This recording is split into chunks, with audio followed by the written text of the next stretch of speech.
Quentin Tarantino certainly delivers a fascinating Elseworlds take on World War II in his film Inglorious Basterds.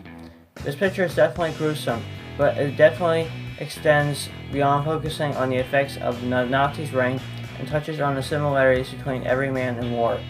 Tarantino's picture is the tale of a group of U.S. soldiers called the Basterds, who scheme to kill a fever full of Nazi officials on the same night the fever owner plans to burn the fever to get revenge against the Nazis.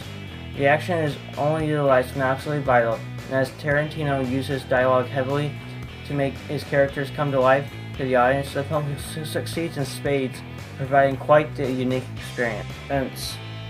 The story follows many different characters, and Tarantino skillfully allows the audience to spend different amounts of time with different characters.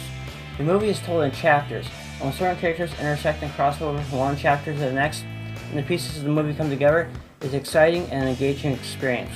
Brad Pitt, the lead star in the film, plays Lieutenant Aldo Raine, the very charismatic leader of the Nazi killing group, the Basterds.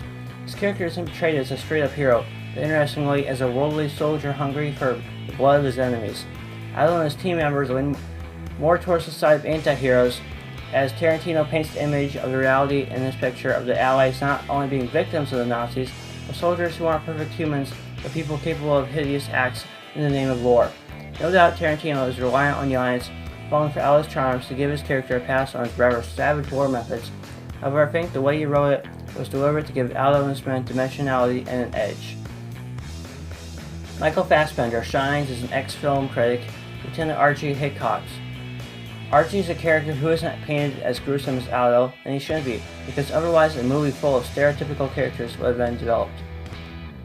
The way his character deals with the reality around him and the danger he faces is fascinating and really fits in with the tone. Christoph Waltz is a tremendous talent in this cast as the Nazi Colonel Hans Landa, who has been nicknamed the Jew Hunter. In fact, the picture opens with a 20-minute scene featuring Hans in a dialogue-heavy interaction with a fellow German.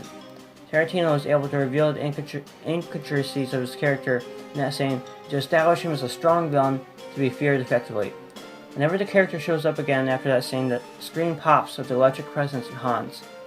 Perhaps the strongest female in the picture is played by Diane Kruger, Bridget von Hammersmark. Bridget is a well-known actress in America who is also an Allied spy who proves in her screen time she can handle herself in the dangerous Nazi-filled environment of France, and she has a remarkable edge to her. The confrontation between her and Hans was like titans raging against each other, and one that is well built up to. The excellent cast consists of a plethora of talent that drives the story throughout the picture.